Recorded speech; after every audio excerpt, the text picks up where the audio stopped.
పెద్దలు, అదేవిధంగా ఈ సభలో ఉన్నటువంటి ప్రజా కళాకారులు, పరిశోధకులు, మా ప్రొఫెసర్లు, ఇతర మిత్రులందరికీ శుభోదయం, స్వాగతం.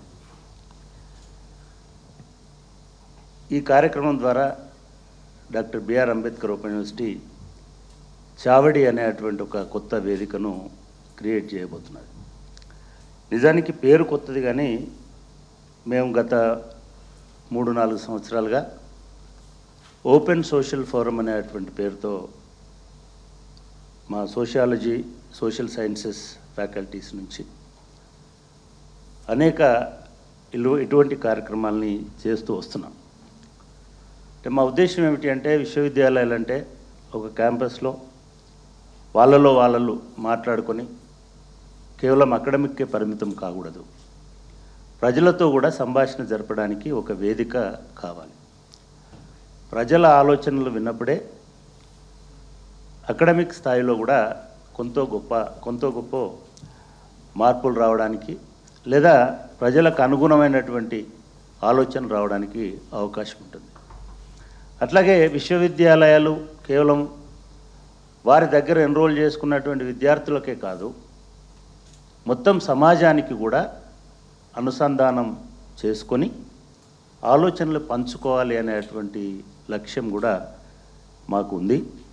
అందులో భాగంగానే మేము సోషల్ ఫోరంని ఏర్పాటు చేసి ఒక ఏడాది పాటు ఒక 15 రకాల సామాజిక, సాంస్కృతిక అంశాల మీద మేము చర్చను పెట్టడం జరిగింది.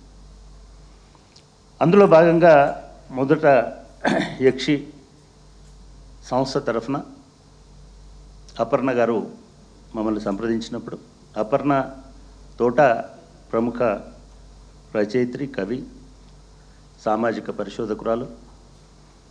వారు యక్షి ద్వారా ఒక ఫెలోషిప్ పొంది ఉన్నారు. వారు వచ్చి తన ఫెలోషిప్ గురించి, తను చేపట్టబోయే కార్యక్రమాల గురించి నాకు చెప్పారు.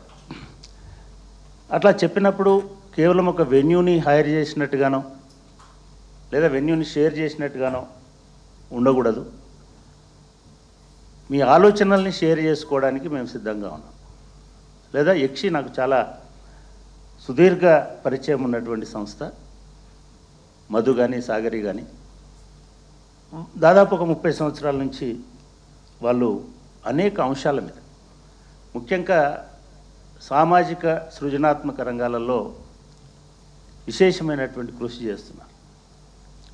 అటువంటి వాళ్ళు ఇప్పుడు ఈ ప్రాజెక్ట్ ద్వారా చాలా వినూత్నమైనటువంటి ఆలోచనతో ముందుకొచ్చినారు. అందులో భాగంగానే ఒక 30-35 రంగాలలో, వివిధ రంగాలలో సామాజిక న్యాయము లేదా డిగ్నిటీ అనేటువంటిది ఎట్లా ప్రతిఫలిస్తున్నది అనేటువంటి ప్రాజెక్ట్ని వాళ్ళు తీసుకున్నారు.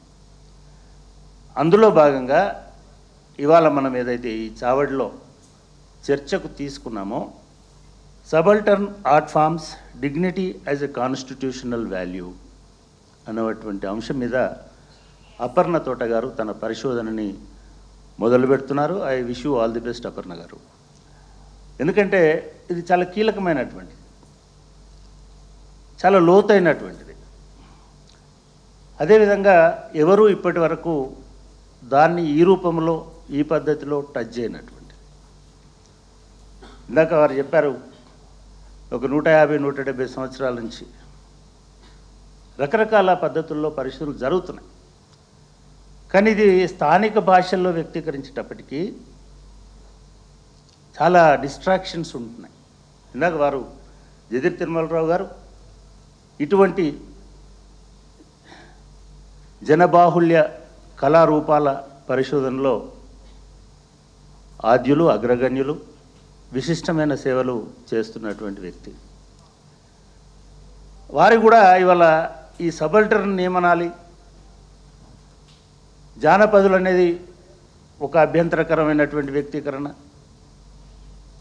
ఆశ్రిత కులం అనేటువంటిది ఒక అభ్యంతరకరమైన వ్యక్తీకరణ, నా దృష్టిలో ఉపకులం అనేది కూడా ఒక అభ్యంతరకరమైన వ్యక్తీకరణ. నేను సోషియాలజీ ప్రొఫెసర్ని. సమాజ శాస్త్రంలో ఉపకులాలు ఉండవు, దేనికదే ఒక కులం. కులంకి ఒక వృత్తి ఉంటుంది, ఆ వృత్తి వారసత్వంగా వస్తుంటుంది. అంతర్వివాహం ఉంటుంది, ఆ కులం వాళ్ళు ఆ కులంలోనే గౌడ శెట్టి ఉంటే గౌడ శెట్టిలలోనే పెళ్లి చేసుకోవాల్సినటువంటి ఆచారం ఉంటుంది. అదేవిధంగా వాళ్ళకొక కళ సంస్కృతి, ప్రతి కులానికి ఒక విశిష్టమైనటువంటి, ముఖ్యంగా ఇటువంటి సాంస్కృతిక కులాలకి ఒక విశిష్టమైనటువంటి ఆచరణ, సాంస్కృతిక ఆచరణ ఉంటుంది. కాబట్టి ఈ పరిశోధన చేసేవాళ్ళు ఏదో ఒక రూపంగా వీళ్ళను ఉపకులాలు అనడం వల్ల ఇవాళ ఉపకులాలు అనేటివి, కులాలు అనేటువంటి, మనం ఒకప్పుడు కులం ఉండకూడదు ఉపకులం ఉండకూడదు అనుకున్నాం. కానీ ఇవాళ కులమే రాజ్యాధికారం, కులమే బలం, కులమే స్వాతంత్రం అనేటువంటి దశకి భారత సమాజం చేరుకుంటున్నది. నా దృష్టిలో కులం అనేటువంటిది ఒక నిజంగానే ఒక భూతం లాంటిది. కానీ కళను కులమని ఎందుకు అంటున్నారు? కళాకారులను ఇది కులాకారులుగా ఎందుకు చేస్తున్నారు? అసలు ఈ కళ ఆవిర్భావం ఎందుకు జరిగింది? ఏ కళ అయినా సరే. అపర్ణ గారు మాట్లాడినప్పుడు మేము చాలా విషయాలు మాట్లాడుకున్నాం. అంటే సమాజానికి, కళకి, అభివృద్ధికి, లేదా ఇంకా బ్రాడ్గా చెప్పాలంటే మానవ నాగరికత వికాసానికి ఎటువంటి సంబంధం ఉంది అనేటువంటి అంశాల దాకా వెళ్ళాలి. అసలు ఎందుకు ఇవాళ మనం అభ్యంతరం అంటున్నాం బిచ్చగాళ్ళంటే? నేను ఒక పంబాల కులానికి సంబంధించినటువంటి వ్యక్తిని. మేము ఇటువంటి కళాకారులకు సంబంధించినటువంటి కుటుంబాల నుంచి వచ్చాం.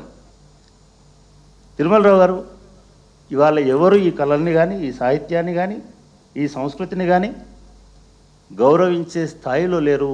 వాళ్ళకు ఉపాధి లేదు, వాళ్ళకు బతుకుదెరువు లేదు. వాళ్ళు నిజంగానే భిక్షగాళ్ళుగానే మారిపోయారు, నిజంగానే అడుగు తింటున్నారు. వాళ్ళ మీద మనం చాలా పరిశోధనలు చేస్తూ ఉన్నాం, కానీ ఫలితం ఏం లేదు. మీరే చెప్పారు. మరి ఎందుకు ఇవాళ అపర్ణ గారు తీసుకున్న పరిశోధన అనేది కీలకమైంది? వారు ఒక మంచి పదప్రయోగం, నాకు బహుజన అని తెలుగులో నాకేదో చెప్పారు, కానీ బహుజన కాదు, సబల్టర్న్ అంటే. బహుజన అనేది ఒక political expression. There is no bahujana. Each jana is different, as each kula is different. నిన్ననే ఎవరు అన్నారు మంచం పొత్తు కంచం పొత్తు ఉందా అని. బహుజనులకు మంచం పొత్తు కంచం పొత్తు ఉండదు, లేదు.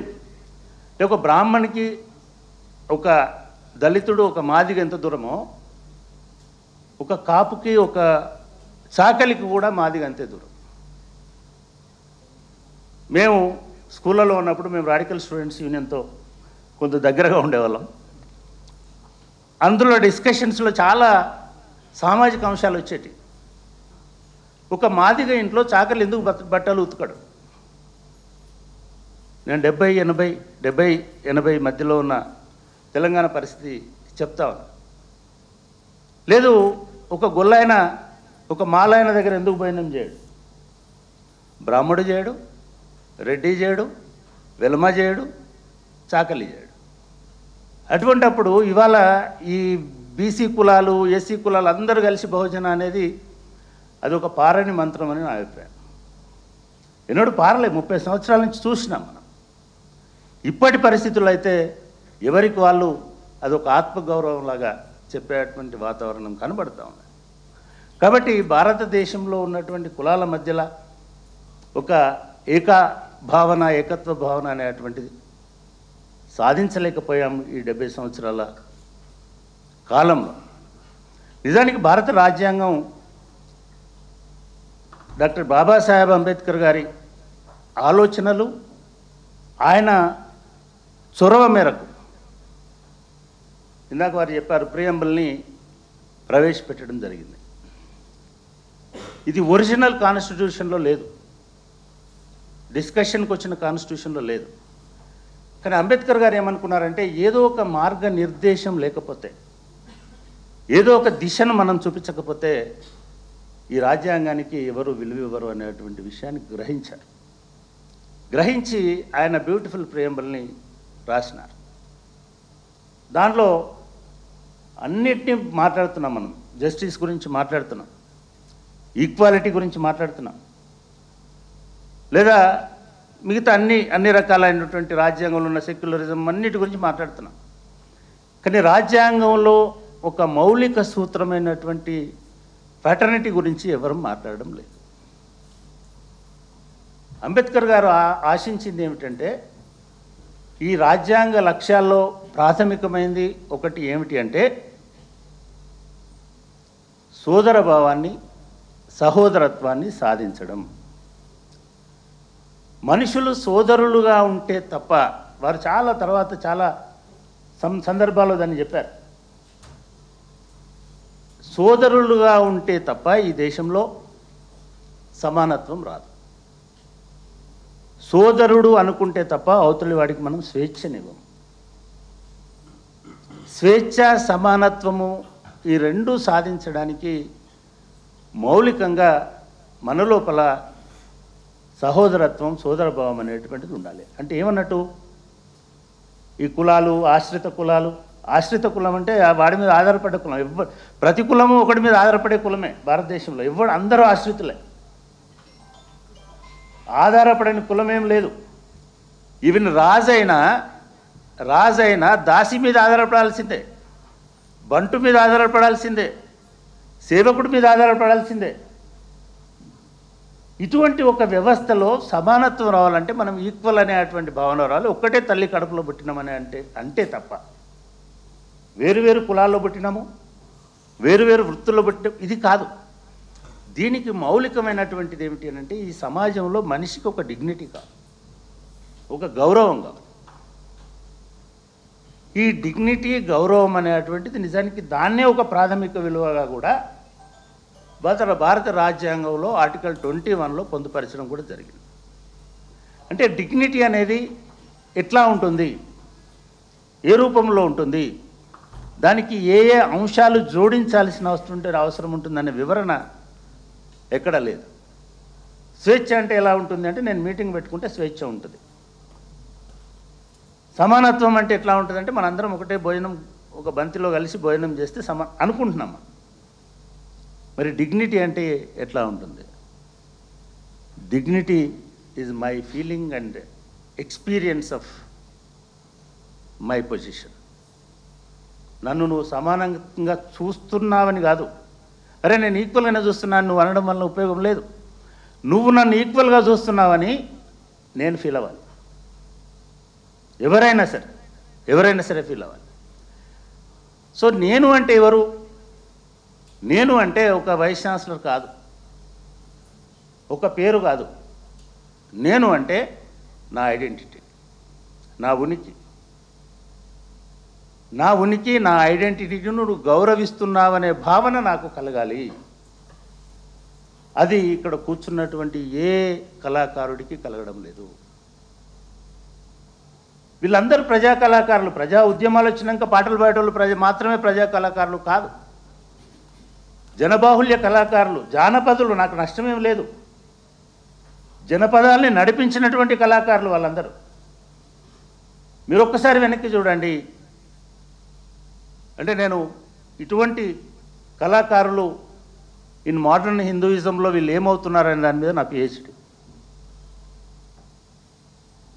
ఆధునిక హైందవ సంస్కృతి అనేటువంటిది వీళ్ళ కళలను తినేసింది.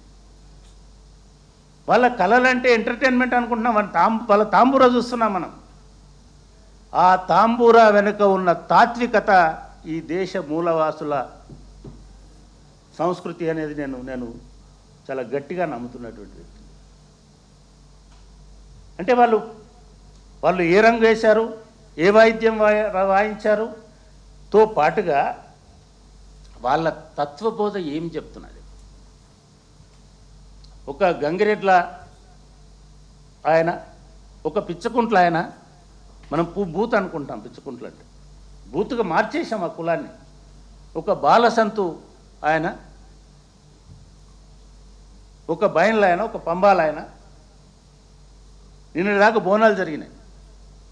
ఇవాళ పోతురాజులని ఊరికేదో డాన్స్ చేసే చీరు డాన్సర్స్ని చేసేసినాం మనం.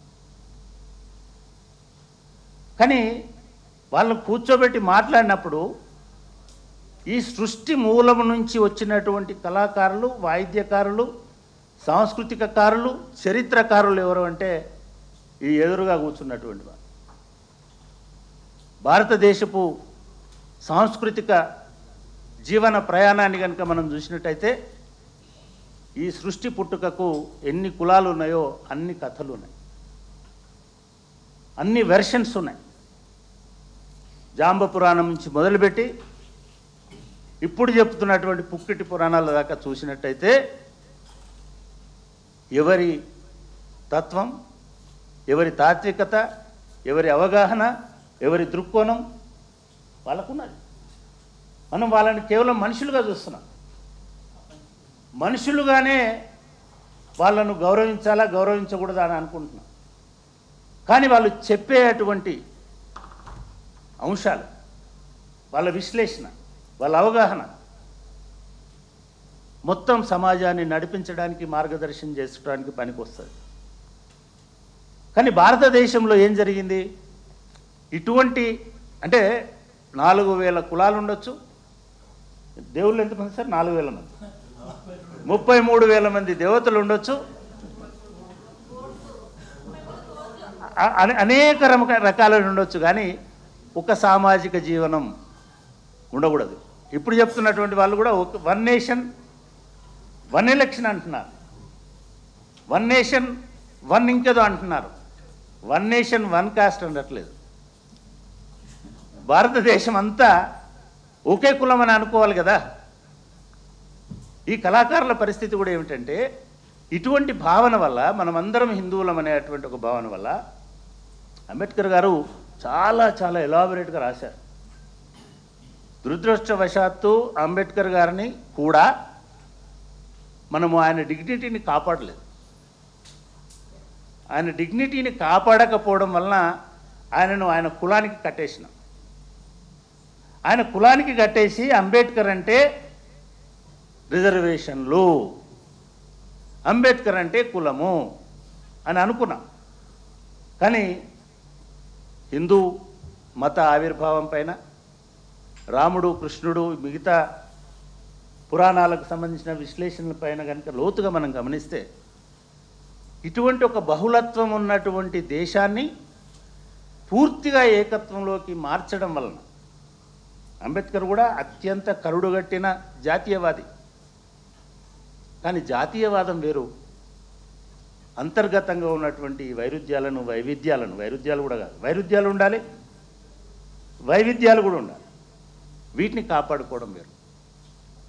ఇట్లా కాపాడుకోకపోవడం వల్ల మనకు కుల సంస్కృతిలో ఉన్న హెచ్చు తగ్గులు అనేటువంటివి కళల పట్ల, సాహిత్యం పట్ల, చరిత్ర పట్ల, సంస్కృతి పట్ల కూడా అదే దృక్కోణం అనేది వచ్చింది. అయ్యగారేమో చాలా గొప్పవాడు అయిపోయినాడు, ఆ తాంబూర వాయించేట ఆయననేమో ఒక బాలసంతేమో బిచ్చగాడైపోయినాడు. అక్కడే డిగ్నిటీకి సంబంధించిన రాజ్యాంగ ప్రశ్న ఆవిర్భవిస్తుంది. మనుషులందరూ సమానమే అని అంటున్నాం, సంస్కృతులన్నీ సమానమే అని ఎందుకు అనలేకపోతున్నాం? నిజంగా కూడా ఇది నిజంగా నేను వారికి చెప్పాను, నా జీవిత లక్ష్యాలలో ఇటువంటి సాంస్కృతిక చరిత్రలు, సాంస్కృతిక వ్యక్తీకరణలు తీసుకొని ఈ భారతదేశ చరిత్రను పునర్నిర్మించాల్సినటువంటి అవసరం ఉంది. ఎందుకంటే చాలామందికి ఇప్పుడు జనరేషన్కు తెలుసో తెలియదు కానీ బాలసంతుల అనేటువంటి కులం ఉంటుంది. సూర్యుడు రాకముందే మళ్ళీ ఊరు నుంచి బయటకు వెళ్ళిపోతాడు. ఏగిల్ వారంగానే అనేవాళ్ళు వెనుకట. 3:30కి 4 గంటల మధ్యలో ఆయన గ్రామంలోకి ప్రవేశిస్తాడు. ఆయనకు ఒక పద్ధతి, అన్నీ తీసుకోడు, అన్ని రకాలుగా తీసుకోడు. మీరు చివరికి బిచ్చం వేసినా కూడా చాటలో పోసి వడ్లు తీసుకొచ్చి ఇస్తేనే తీసుకుంటాడు. డబ్బులు ఇస్తారు, 2 రూపాయలు తీసుకోమంటే తీసుకోడు. ఆయన పాడుకుంటూ గంట కొట్టుకుంటూ తిరుగుతారు. ఏమీ ఇది చేయడు. పొద్దున్న దాదాపు ఒక 2 గంటల పాటు 5 గంటల వరకు 5:30 వరకు అన్ని ఇళ్ళను కవర్ చేసుకొని వెళ్ళిపోతాడు. ఆయనకి దళితుడిల్లా, మాదిగిల్లా, మాల ఇల్లా, రెడ్డి ఇల్లా దీంతో సంబంధం లేదు. ఆయన తిరుగుతున్నంతసేపు ఏదో పాడుతూనే ఉంటాడు, ఏదో చెప్తూనే ఉంటాడు. అది మేలుకొలుపు కూడా కాదు. దాని సారాంశము వాళ్ళనే కూర్చోబెట్టుకొని అసలు నువ్వేం పాడినావు ఇంతసేపు అనుకుంటే అది భక్తి ఉద్యమం వల్ల వచ్చిందా, శైవ ప్రచారం వల్ల వచ్చిందా, లేదా ఇంకొక దాని వల్ల వచ్చిందా అనే లోతుల్లోకి వెళితే ఆ సమాజము దాన్ని ఎందుకు సృష్టించుకుంది? ఏ కళను కూడా కళాకారుడి వల్ల కళ రాదు, సమాజం సృష్టిస్తుంది ఆ కళని, ఆ కళారూపాన్ని. ఇటువంటి ఒక విశిష్టత కలిగిన ఒక కళారూపాన్ని మనం ఏం చేశాం ఇవాళ? అటువంటి ఒక ప్రధాన జీవన స్రవంతి అని చెప్తున్నటువంటి హిందూయిజంలో 10 కళలు ఉన్నాయేమో కానీ ప్రజా జీవితంలో వేల కళలు ఇటువంటివి ఉన్నాయి, వేల సంస్కృతులు ఉన్నాయి. ఈ వేల సంస్కృతులను అనగదొక్కి ఒకే సంస్కృతి అనే భావన ఏదైతే మనం తీసుకొస్తున్నామో అది ఈ కళాకారులకే కాదు, వాళ్ళు ప్రవచించిన చరిత్రలకు కూడా అపచారం చేస్తున్నది.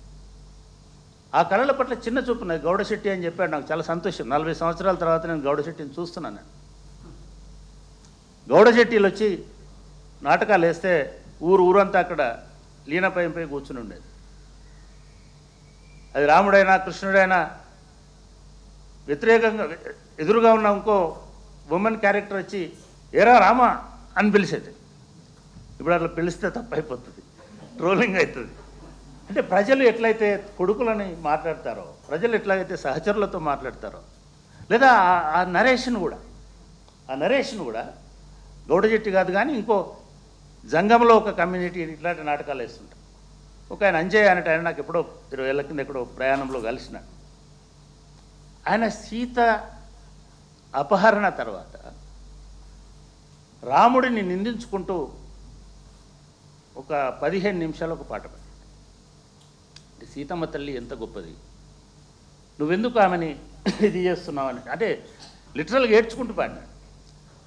అంటే ప్రజా జీవితముని దర్శించుకునేటువంటి సాహిత్యం, కొన్ని లక్షల పేజీల సాహిత్యం రాస్తే రామాయణం కంటే ఎక్కువ, వింటే భారతం కంటే సుందరంగా ఉండేటువంటి సాహిత్యం ఈ కళాకారుల ఉంది. సాహిత్యం అంటే కేవలం రాజులను రంజింపజేసేటానికి రాసింది మాత్రమే కాదు, ప్రజల జీవితాలను, ప్రజల చరిత్రను, ప్రజల అవగాహనను, లేదా ప్రజలకు అవగాహన కల్పించడానికి.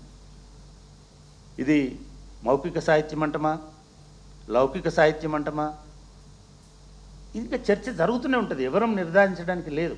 కానీ ఇంకో కొంతకాలం పోతే ఈ బుర్రలు కనబడవు, ఈ మనుషులు కనబడరు. దానికి మనము గౌరవాన్ని ఇచ్చినప్పుడే వాళ్లకు కూడా సమానమైనటువంటి హోదాను, అంతస్తును. అంతస్తు అంటే మళ్ళీ సాహిత్య అకాడమీ అవార్డులు కాదు, మన మన మనసుల్లో, మన జీవితంలో, మన చరిత్రలో, మన సంస్కృతిలో మనము నిత్యము పారాయణం చేసేటువంటి మిగతా వాటిలో ఎవ్వరికీ లేదు. ఇప్పుడు బహుజన అని మీరు పెట్టినందుకు నేను ఇది చెప్తున్నాను. ఏ బహుజన సత్యనారాయణ వ్రతం జరిగిన బహుజన ఇల్లు లేదు. అంటే అదొకటే కాదు, చరిత్రలోకి పోతే చాలా, ఎప్పుడైనా కూడా చరిత్ర తవ్వుతుంటే వివాదాలు వస్తాయి. ఇప్పుడు నేను వివాదాలకు పోదలుచుకోలేదు. కానీ ఈ గొంతులు నొక్కడం వల్ల మా గొంతు మాత్రమే ఉండాలి, వినబడాలనేటువంటి కుట్ర దీని వెనుక ఉంది. ఇవాళ దానికి ఒక రాజ్యాంగ హక్కుగా, రాజ్యాంగ విలువగా దాన్ని మార్చడానికి చేసేటువంటి ప్రయత్నం అపర్ణ తోట గారు చేస్తున్నారు. వారిని మనము అభినందించాల్సిన. ఇటువంటి ఏ పనైనా సరే రాజ్యాంగ పరిరక్షణకి, తద్వారా రాజ్యాంగము ద్వారా వీళ్ళను కాపాడాలి. అది కళైనా, సాహిత్యమైనా, నాటకమైనా, చర్చ అయినా, సంవాదమైన, సంభాషణ అయినా మా చావిడి దాన్ని హోస్ట్ చేయడానికి ఎల్లవేళలా సిద్ధంగా ఉంటుందని చెప్తూ మధు గారికి నేను ఎందుకంటే చాలా డీప్గా గ్రామీణ ప్రాంతాలలో ఉన్నటువంటి వాళ్ళతో, ముఖ్యంగా వృత్తులతో, నైపుణ్యకారులతో కలిసి పనిచేస్తున్నటువంటి సంస్థ యక్షి. నేను ఇంకా బ్రాడర్ కొలాబరేషన్స్ కోసం ఐఎమ్ లుకింగ్ ఫార్వర్డ్. యక్షి చేస్తున్న కార్యక్రమాలు, మిగతా కార్యక్రమాలు కూడా, వాటిని కూడా మేము అందులో మా విద్యార్థులను కూడా భాగస్వాములు చేయడానికి, లేదా మా అధ్యాపకులను కూడా భాగస్వాములు చేయడానికి అటువంటి పరిశోధనలో, లేదా అటువంటి పరిశోధనలకి నేను ఇందాక చెప్పినటువంటి ఒక లౌకిక ధోరణితో doctor Babasaheb Ambedkar open university కాబట్టి వారి ఆలోచన, వారి ఆచరణ, వారు నిర్మించినటువంటి రాజ్యాంగ విలువలను గౌరవించడం కోసం ఈ వేదిక, ఈ కూడలి అందరికీ ఆహ్వానం పలుకుతుందని తెలియజేస్తూ, రాబోయే కాలంలో ఒక 6 నెలల పాటు బహుశా అపర్ణ గారు ఇక్కడ ఈ పని చేస్తుంటారు. వారికి మేము పూర్తిగా సహకరిస్తాం. అంతేకాకుండా భాగస్వాములుగా కూడా ఉంటామని మేము మాటిచ్చినాం. మా arts faculty of arts dean Rani Rajitha Madhuri గారు, అదేవిధంగా మా head of the department Telugu విభాగమా శాఖన విభాగం అధ్యక్షురాలు ప్రొఫెసర్ రజనీ గారు, వాళ్ళు కోఆర్డినేట్ చేస్తుంటారు దీన్ని. ఇది doctor B R Ambedkar open university అనేది పబ్లిక్ యూనివర్సిటీ, ప్రజా యూనివర్సిటీ. పబ్లిక్ అంటే గవర్నమెంట్ అని కాదు నా దృష్టిలో. మా దగ్గర చాలా సామాన్యులు, ఇటువంటి వాళ్ళందరూ కూడా మా దానిలో చదువుతుంటారు. కాబట్టి మీరు కూడా సరే, ఈ సందర్భంగా నేను ఇంకొక చిన్న విజ్ఞప్తి, ఎందుకంటే ఇక్కడ మంచి మంచి రచయిత్రులు ఉన్నారు, కవులు ఉన్నారు, రాబోతున్నారు. తిరుమలరావు గారు, మిగతా మిత్రులంతా ఉన్నారు. ముఖ్యంగా అపర్ణ గారు అంబేద్కర్ ఓపెన్ యూనివర్సిటీ ఒక 44 సంవత్సరాల క్రితం ప్రయాణం మొదలుపెట్టినటువంటి యూనివర్సిటీ. ఇది భారతదేశంలో మొట్టమొదటి దూర విద్యా విశ్వవిద్యాలయం. అంటే ఎటువంటి బ్యారియర్స్ లేకుండా ఏ వయస్సు వాళ్ళైనా, ఏ రకమైనటువంటి వాళ్ళైనా ఇక్కడ చదువుకోవచ్చు. ఇక్కడ చదువుకున్న వాళ్ళు గొప్ప రచయిత్రులు ఇప్పుడు ఈ సభలోనే ఉన్నారు. సో నేను నిజంగా గర్వపడుతుంటా. ఒక రచయిత, ఒక కళాకారుడు, లేకపోతే ఒక కవి, మొన్న నవీన్ కార్తీక్ అనే అబ్బాయి వచ్చి అట్లా మాకు చాలామంది గత 5 ఏళ్లలో 3 సాహిత్య అకాడమీ విజేతలు మా యూనివర్సిటీ నుంచి వచ్చారు. 5 ఏళ్లలో 3. మరి ఇక్కడ 15 యూనివర్సిటీలు ఉన్నాయి. 15 యూనివర్సిటీలు ఉన్నాయి. అక్కడి నుంచి రాలేదు, మా దగ్గర నుంచి వచ్చారు. అది మాకు చాలా గర్వకారణం. రాబోయే కాలంలో కూడా వీటితో పాటుగా మేము వాళ్ళ ఒక కొత్త డైరెక్షన్లోకి పోతున్నాం. కొత్త డైరెక్షన్ ఏమిటి అని అంటే, మా యూనివర్సిటీలో ప్రతి సంవత్సరం 1,00,000 మంది విద్యార్థులు చేరుతారు. ఆషమాషి ఏదో ఊరి చివర ఉన్న స్కూల్ అనుకున్నారు. డిగ్నిటీ మాకు కూడా అవసరం.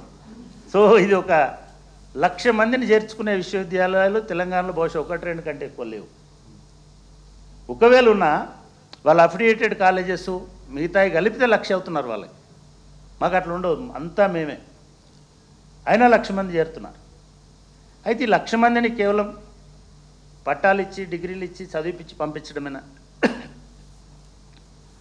వాళ్ళని వివిధ రంగాల్లో స్కిల్స్లోకి ఎట్లా తీసుకురావాలనే అటువంటి ఆలోచన మేము 2-3 నెలలుగా చేసినందువల్ల ఇవాళ మాకు జాతీయ స్థాయిలో రిటైలర్స్ అసోసియేషన్ స్కిల్ కౌన్సిల్ అనేటువంటి సంస్థ మాతో ఒక ఒప్పందం చేసుకుంది. మా విద్యార్థులు వారానికి ఒకసారే ఇక్కడికి వస్తారు, లేదా వివిధ స్టడీ సెంటర్లోకి వెళ్తారు చదువుకోవడానికి. మా గోగుశ్యామలో కూడా అట్లాగే చదువుకుంది. కానీ మిగతా రోజులు ఏం చేయాలి? మిగతా రోజులు ఆమె తన కార్యక్రమాలు, ఉద్యమాలు అవి చేసుకుంటూ చదువుకుంది. ఇప్పుడు వస్తున్న యువకులు, కొత్త యువకులకి మిగతా రోజుల్లో 3 రోజులు కనుక వాళ్ళు రీటైల్ ట్రైనింగ్ అండ్ సర్వీస్ నేర్చుకుంటే, ఏదైనా ఒక రీటైల్ అవుట్లెట్లో, మేము చెప్పినటువంటి రీటైల్ అవుట్లెట్లో పనిచేస్తే వాళ్ళకి 7,000 రూపాయలు మినిమం స్టైపెండ్ ఇస్తాం. వాళ్ళ స్కిల్స్ని బట్టి అది పెరుగుతుంటుంది. నేను మీ అందరిని కోరుతుందంటే ఇటువంటి విషయాల్ని మీ సంస్థల ద్వారా ప్రచారంలోకి తీసుకురండి. మీ చుట్టూ చాలామంది యువకులు ఉంటారు. యక్షితో అనుబంధంగా అనేక గ్రామాలలో సంగారెడ్డి పరిసర ప్రాంతాల్లో బోల్డంత వర్క్ జరుగుతూ ఉంది. ఇటువంటి రచయిత్రుల ఫేస్బుక్లలో మిగతా వాటిల్లో చాలామంది ఫాలోవర్స్ ఉంటారు, ఫ్రెండ్స్ ఉంటారు. మీరు వీటిని రాయండి. అదేవిధంగా ఇటువంటి నైపుణ్యాల మీద దృష్టి పెట్టేటువంటి కార్యక్రమాలను కూడా తీసుకుంటున్నాం. మా లక్ష్యం ఏమిటంటే ఇక్కడ చేరిన ప్రతి ఒక్కరికి ఏదో ఒక రకంగా ఉపాధి శిక్షణ ఉండాలి, ఏదో రకంగా ఆర్థిక పారితోషికం ఉండాలి, ఏదో రకంగా జాబ్ గ్యారంటీ ఉండాలనేటువంటి లక్ష్యం దిశగా ఈ యూనివర్సిటీ పనిచేస్తుంది. ఇది ప్రజల్లో కలిసి పనిచేయడానికి ఒక మెట్టులాగా మేము అనుకుంటున్నాం. అందుకు మీలాంటి స్వచ్ఛంద సంస్థలు, పౌర సమాజం, రచయితలు, కవులు మీ అందరి సహకారం కూడా కావాలి. దీన్ని విస్తృతంగా ప్రజల్లోకి తీసుకెళ్లవలసిందిగా కూడా నేను కోరుతూ, నాకు ఇటువంటి వేదికని ఇక్కడ నిర్మించడానికి అవకాశం ఇచ్చినటువంటి యక్షికి, అదేవిధంగా దానికి ఇనిషియేట్ చేసి తన కార్యక్రమాన్ని ఇక్కడ రూపొందించుకోవడానికి ముందుకొచ్చినటువంటి అపర్ణ గారికి, అదేవిధంగా ఇక్కడికి వచ్చినటువంటి కళాకారులందరికీ కూడా నేను కృతజ్ఞతలు తెలియజేస్తూ, నాకు ఈ అవకాశం ఇచ్చినందుకు మీకు కూడా ధన్యవాదాలు తెలియజేస్తూ ముగిస్తున్నాను.